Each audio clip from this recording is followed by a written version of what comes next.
Je suis coiffeuse et je porte le voile, donc bien évidemment que ça pose un problème dans le monde de la coiffure bourré de racisme et d'idées arriérées sur le voile.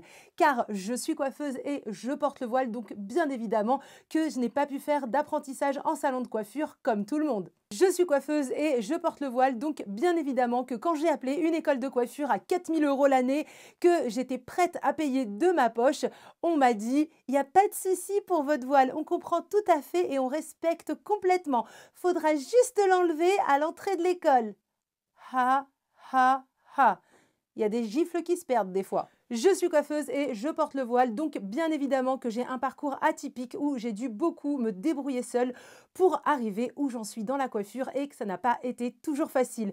Mais vu que j'étais passionnée par ce métier, j'ai tout fait pour réussir et j'ai jamais rien lâché là où d'autres n'auraient même pas commencé. Je suis coiffeuse et je porte le voile, donc bien évidemment que je n'ai pas pu me faire embaucher dans n'importe quel salon et que je me suis mise directement à mon compte et c'est juste génial d'être libre et de n'avoir jamais subi de patron ni de collègue. Je suis coiffeuse et je porte le voile, donc bien évidemment que quand on me demande ce que je fais dans la vie, on me regarde avec des gros yeux en mode « Comment t'es coiffeuse alors qu'on voit même pas tes cheveux? T'as des cheveux sous ton voile? Vous avez le droit de travailler, vous les femmes voilées? Eh mais c'est n'importe quoi, une coiffeuse voilée! Mais n'importe quoi, une coiffeuse qui monte pas ses cheveux! Mais n'importe quoi, comment tu peux savoir coiffer alors qu'on voit pas tes cheveux? » Je suis coiffeuse et je porte le voile, donc bien évidemment qu'il y a des coiffeuses qui ne supportent pas que je puisse être coiffeuse et en plus formatrice coiffure et que j'ai même fondé ma propre formation coiffure en ligne pour justement aider toutes les personnes qui galèrent à se former car j'ai connu ce problème mieux que personne avec mon voile. Et bien évidemment que je suis devenue coiffeuse avec mon voile, donc like la vidéo et abonne-toi si tu kiffes la coiffure.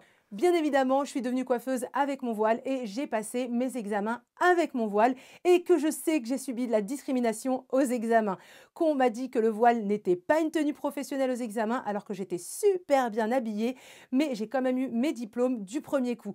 Donc, même si on essaye de te casser, que tu aies le voile ou pas, t'inquiète pas, tu pourras quand même réussir et le voile ne doit pas être un critère de jugement ni de notation aux examens. Et les jurys qui le font, eh bien désolé de vous le dire, mais vous êtes juste des gros racistes mal éduqués et vous ne méritez pas d'être jury car vous ne respectez pas les lois de votre propre pays qui autorisent le port du voile aux examens. Je suis coiffeuse et je porte le voile, donc bien évidemment, il y a aussi des personnes géniales, bienveillantes qui me disent que c'est génial, que c'est extraordinaire ce que j'ai fait et que je peux être fière de moi d'y être arrivée avec mon voile en autodidacte. Et ça fait du bien d'entendre ça de temps en temps. Je suis coiffeuse et même si je porte le voile, bien évidemment, à partir du moment où on sait que je suis coiffeuse, on me demande plein de conseils. Comment tu trouves mes cheveux? Tu me conseilles quoi pour ça? Tu penses que je pourrais faire quelle coloration? Ça m'irait le blond, tu penses? Le roux ou peut-être le rouge? Et si je redeviens brune, je pourrais redevenir blonde dans quelques mois? Tu crois que je coupe ou je garde ma longueur? C'est quoi le mieux? Tu penses quoi? Et ce shampoing-là, t'en penses quoi pour mes cheveux? Enfin bref, on me pose plein de questions comme à toutes les coiffeuses, je pense. Je suis coiffeuse et même si je porte le voile, quand les gens le savent, ils me demandent direct « Mais pourquoi les coiffeuses coupent trop? Pourquoi elles coupent plus que ce qu'on leur a demandé? Pourquoi elles me font jamais la coupe que je veux ?»